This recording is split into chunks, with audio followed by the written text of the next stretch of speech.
Selamat malam dan salam damai Kristus kepada kita semua. Puji Tuhan kerana kita sekali lagi dapat berkumpul untuk Minggu Sembayang secara atas talian. Terima kasih atas komitmen kita untuk menjayakan acara ini. Saya pasti ramai kita dapat merasakan berkat yang besar melalui kehadiran kita dalam acara ini, walaupun hanya secara atas talian sahaja. Malam ini, kita berkumpul sekali lagi untuk memuji nama Tuhan dan mendengar firman-Nya. Kita bersyukur kerana pada malam ini, kita akan dilayani oleh beberapa saudara kita yang sudah bersedia untuk menjalankan tugas mereka untuk acara ini. Doa pembuka kita akan disampaikan oleh Puan Nelly. Lagu istimewa pula akan disampaikan oleh keluarga Encik Jasli. Penyampai pelajaran kita pada malam ini ialah Encik Damron Sadi. Sama-sama kita memberi waktu kepada saudara Damron. Saya ingin menjemput kita semua untuk sama-sama menyanyikan lagu tema kita, Aku Suka Ceritakan.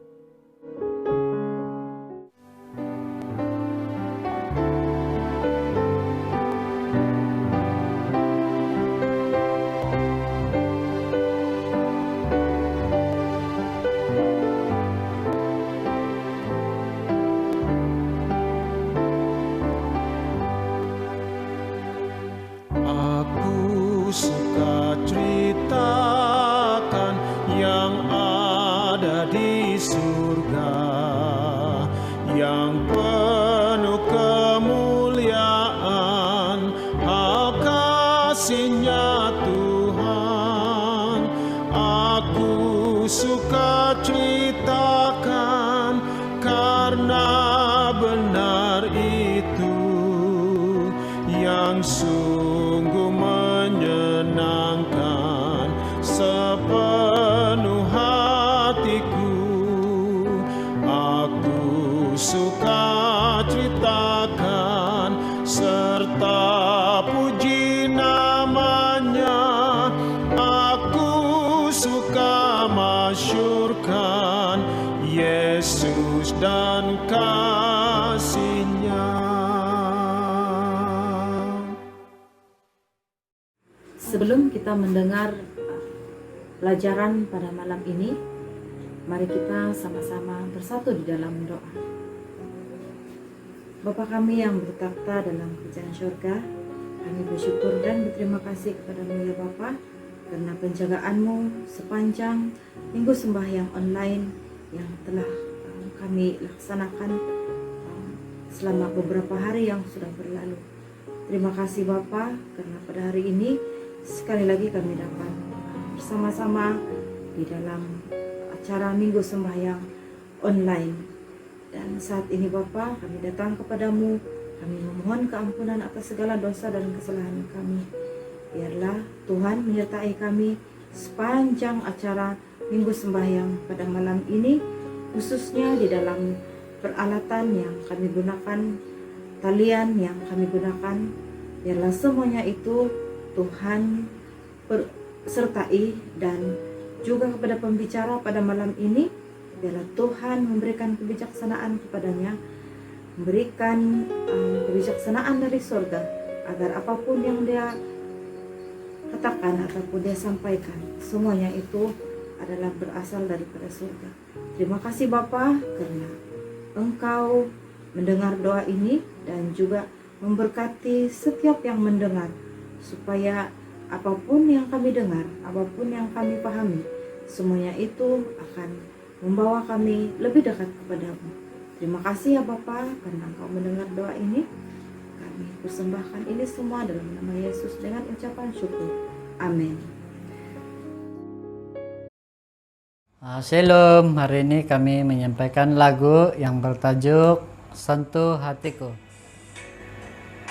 Betapa aku mencintai segala yang telah terjadi, tak pernah sendiri jalani hidup ini selalu menyertai. Betapa aku menyadari di dalam hidupku ini Kau selalu memberi rancangan terbaik oleh karena kasih.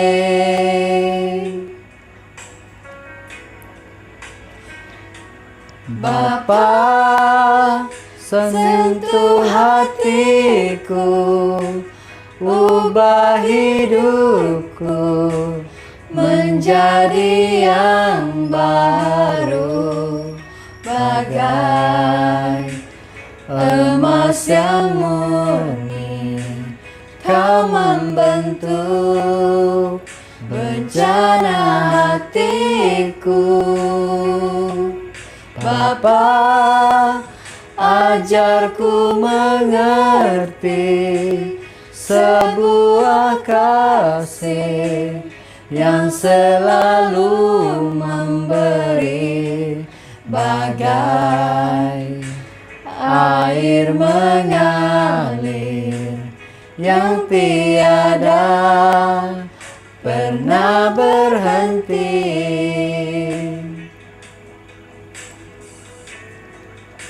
Betapa aku menyadari di dalam hidupku ini Kau selalu memberi rancangan terbaik oleh karena kasih.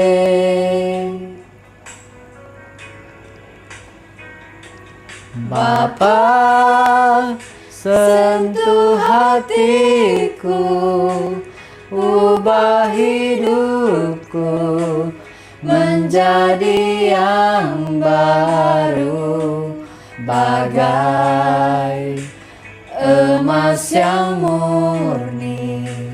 Kau membentuk bejana hatiku.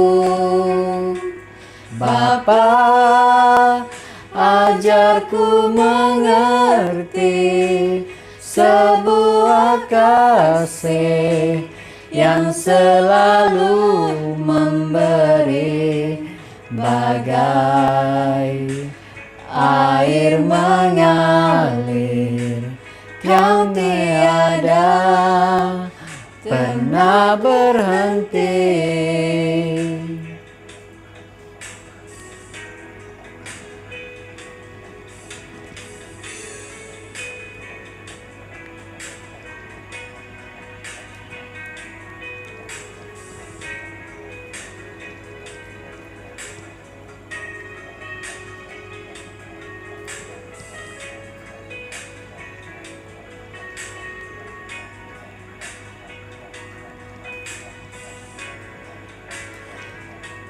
Bapa, sentuh hatiku, ubah hidupku menjadi yang baru, bagai emas yang murni. Kau membentuk bejana hatiku. Bapa, ajarku mengerti sebuah kasih yang selalu memberi, bagai air mengalir yang tiada pernah berhenti, bagai air mengalir yang tiada pernah berhenti, bagai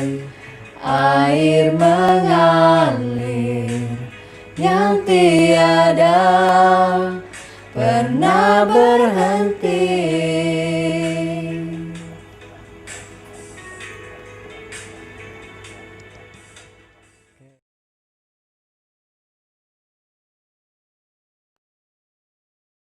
Terima kasih pemimpin acara, Saudara Atlas Nayo, Puan Nelly yang sudah memimpin doa, dan keluarga Saudara Jasli yang telah menyampaikan lagu istimewa tadi. Selamat bertemu kembali kepada semua penonton di rumah yang berada di Labuan atau di mana saja Anda berada. Malam ini adalah malam ke-6 kita beronline. Puji Tuhan, sebab Anda terus setia mengikuti program ini. Malam-malam sebelumnya, kita disajikan dengan berbagai pelajaran yang menarik. Pada malam ini, saya suka menceritakan pelajaran yang ditulis oleh Klausa Popa, seorang CEO di European Media Center of Adventist di Germany, yang bertajuk Pertemuan yang Mengubah Hidup, Gaya Hidup dan Media Kristen. Siapakah kamu, anakku? Kejadian 27 ayat 18. Siapa yang tahu? Ini soalan siapa? Ya, betul. Ini adalah soalan Ishak kepada anaknya Yakub. Saya tertanya-tanya, adakah Yakub menjangkakan bahwa ayahnya akan bertanyakan soalan ini? Dia mungkin berharap dan berdoa supaya mereka tidak perlu banyak bercakap, agar ayahnya lebih suka berdiam dan menikmati hidangan yang disediakan oleh Yakub kepada dia, lalu memberkatinya, dan Yakub akan meninggalkan kemah, mudah dan tanpa ada sembarang masalah. Namun, pada ketika itu, Yakub berhadapan dengan pertanyaan itu, dan dia perlu menjawabnya. Tetapi, apa yang harus dia katakan? Saya Yakub, anakmu. Ini adalah jawaban yang jujur. Dan dalam masa yang sama, ayahnya akan tahu bahwa dia akan ditipu. Lebih-lebih lagi, apa yang akan terjadi dengan berkat yang diinginkannya itu? Adakah ia akan menjadi sumpahan? Yakub memutuskan untuk berbohong dan menjawab, "Akulah Esau, anak ayah yang sulung." Ayat 19. Dia berpura-pura menjadi saudaranya untuk mendapatkan berkat. Sepertinya belum yakin. Ishak berusaha lagi untuk mengetahui siapa yang melayaninya. Akhirnya, Yakub berjaya mengambil identiti saudaranya dan Ishak memberkatinya. Beberapa tahun yang lalu, saya bercakap dengan seorang pemimpin gereja mengenai penggunaan media dalam penginjilan. Dia menghabiskan sekitar 20 tahun dalam pelayanan media. Di tengah-tengah perbualan kami itu, dia berkata begini, sebagai SDA, kita selalu menjadi perintis dalam penggunaan berbagai jenis media yang terbaru untuk tujuan penginjilan masyarakat. Untuk berkongsi perkabaran 3 malaikat kepada masyarakat yang lebih luas, kita telah menggunakan penginjilan satelit pada tahun 90-an dan beberapa tahun kemudian melancarkan saluran TV. Tidak lama lagi, kita akan mengendalikan rangkaian televisi Kristen terbesar di seluruh dunia. Dengan menggunakan berbagai jenis media, kita menjangkau dan terus menjangkau jutaan orang dengan kabar baik tentang Tuhan yang pengasih di seluruh dunia. Sungguh satu berkat yang sangat besar. Kemudian dia bertanya lagi, "Kamu tahu kadang-kadang saya tertanya-tanya, adakah kita lebih cenderung untuk menyiarkan dunia iman yang indah dan sempurna, tetapi bertentangan dengan siapa kita yang sebenar dalam kehidupan seharian? Apakah fokus utama kita adalah untuk menunjukkan apa yang harus kita percayai dan bagaimana kita harus menjalankan iman kita, dan dengan demikian kita mengalihkan perhatian kita dari kekurangan, keperluan, dan kejatuhan kita? Kita mengalami kesukaran untuk mengakui kepada diri kita sendiri dan juga kepada orang lain bahwa kita tidaklah sehebat yang kita mahukan atau seperti iman ideal yang diperlukan oleh siaran kita. Soalan sedemikian memerlukan jawaban pribadi. Tidak ada sesiapa yang dapat memberikan jawaban untuk orang lain. Akan tetapi, ramai orang menghadapi dinamik yang serupa ketika berkongsi keimanan mereka. Sebagai sebuah komuniti beriman, kita ingin menolong seberapa ramai orang agar lebih dekat dengan Tuhan. Oleh itu, adalah sangat mudah kalau kita fokus saja kepada menunjukkan yang ideal dan ngam dan bukannya apa yang sebenarnya. Kenapa? Pertama, sememangnya setiap orang ingin mencapai dan mengalami yang ideal, yang ngam itu. Kedua, menyampaikan yang ideal itu nampaknya memberi kesan yang lebih besar. Cerita mengenai kegagalan dan kekurangan kurang meyakinkan berbanding dengan kisah kejayaan, kan? Ketiga, mengongsikan iman termasuklah mengajarkan hukum Tuhan, kebenaran sejagat, dan prinsip-prinsip yang bebas dari budaya, waktu, dan manusia lain. Keempat, bukankah ini semua mengenai Tuhan dan bukan tentang kita?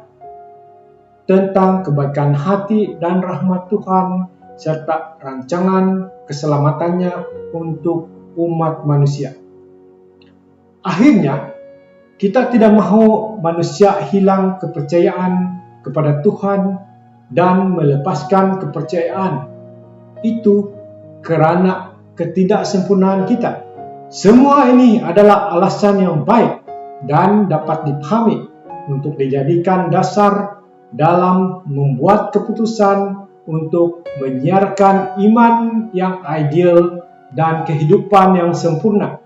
Pada masa yang sama, keprihatinan atau ketakutan kita adalah mungkin orang lain akan menjauhkan diri daripada Tuhan ketika melihat kejatuhan kita, menyebabkan kita menyembunyikan diri kita yang sebenar. Lalu, kita berlakon untuk kelihatan lebih baik daripada yang sebenarnya. Kita akan menjadi lebih bimbang untuk dilihat dari sudut yang positif sahaja, daripada memperlihatkan diri kita yang sebenarnya.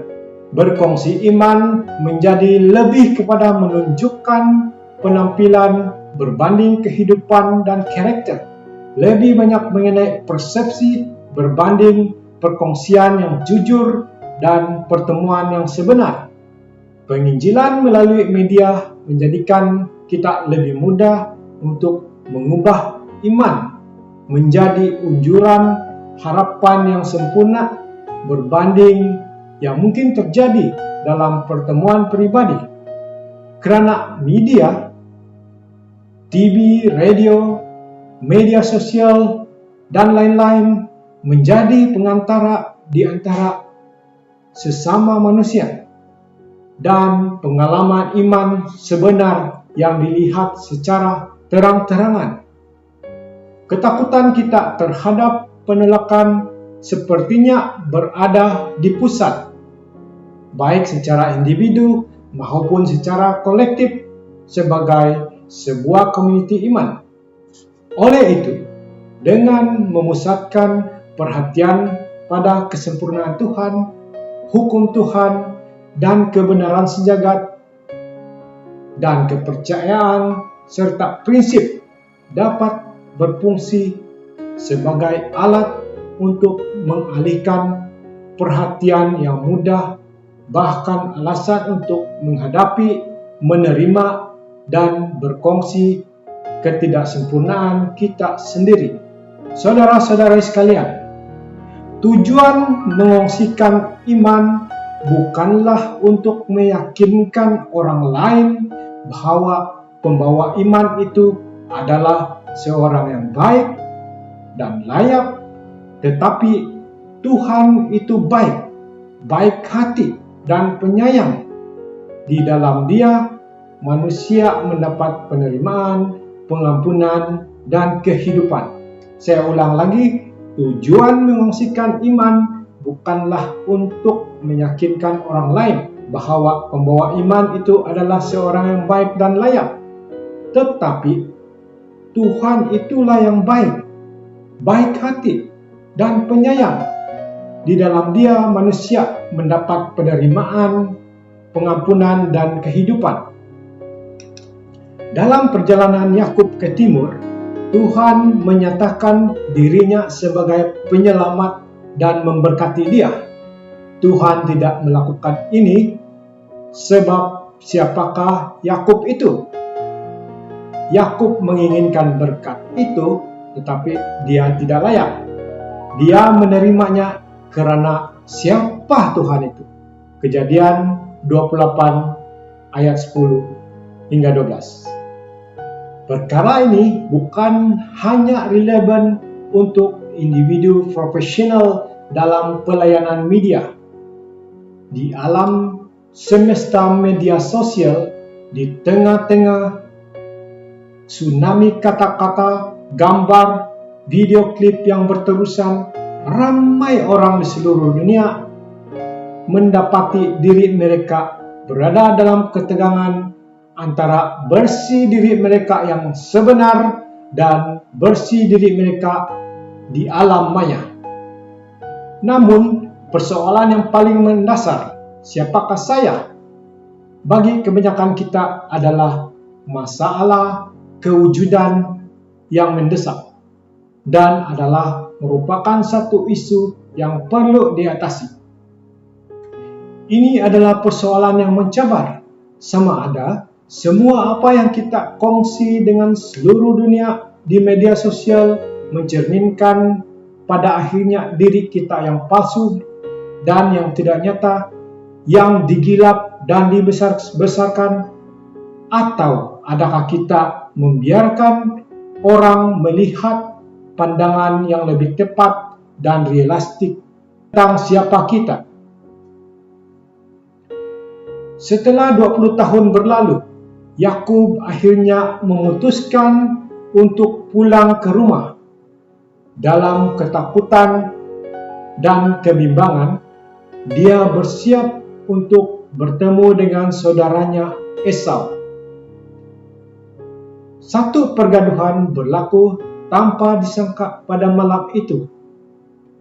Bukan dengan Esau, tetapi di antara Yakub dan seorang yang asing, yang ternyata bukan seorang manusia. Di tengah-tengah pergaduhan mereka, Yakub berkata, "Saya tidak akan melepaskan engkau pergi, kecuali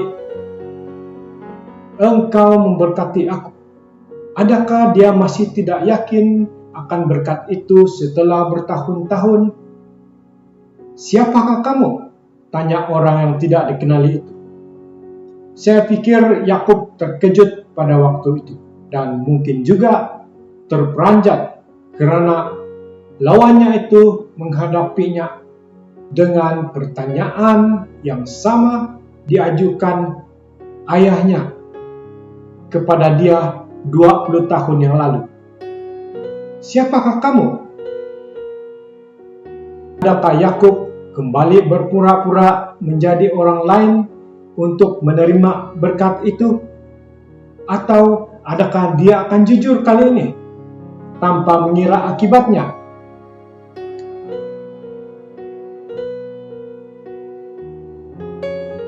Yakub jawabnya, dia akhirnya mempunyai keberanian untuk menjadi dirinya sendiri.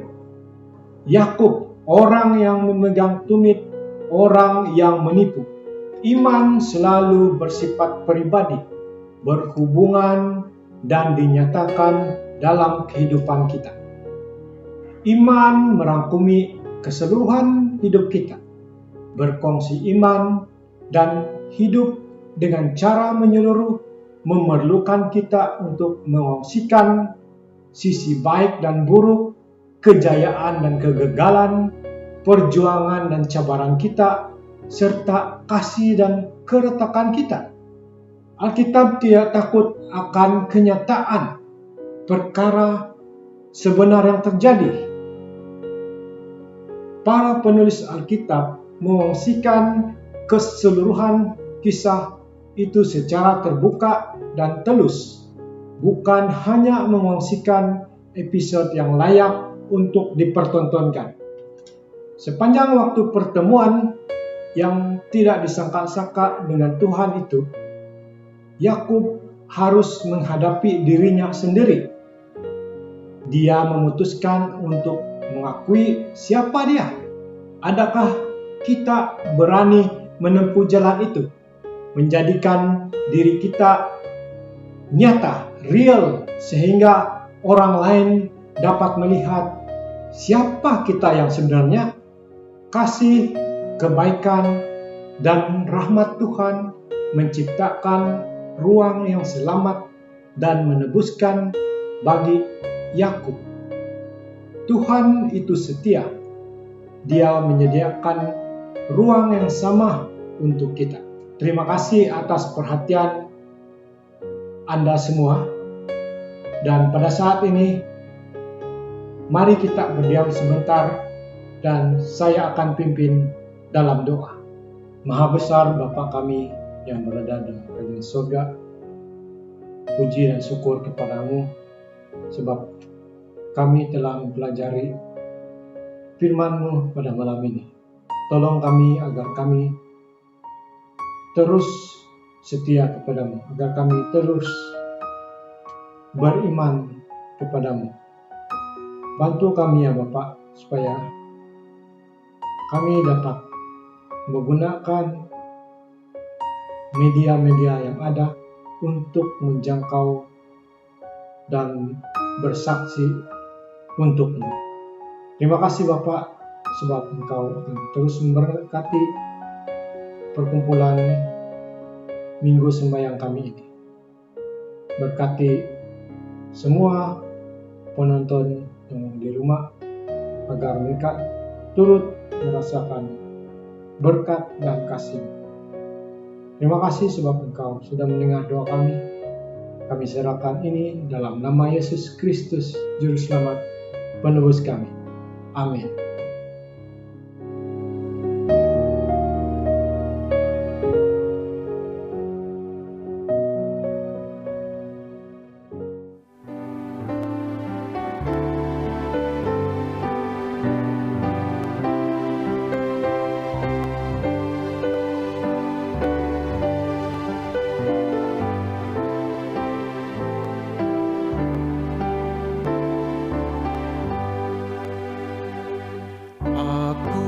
Suka ceritakan yang ada di surga, yang penuh kemuliaan, hak kasih-Nya Tuhan.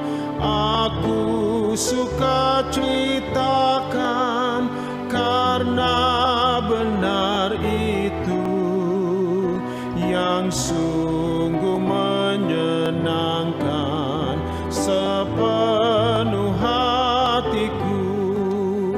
Aku suka ceritakan serta puji nama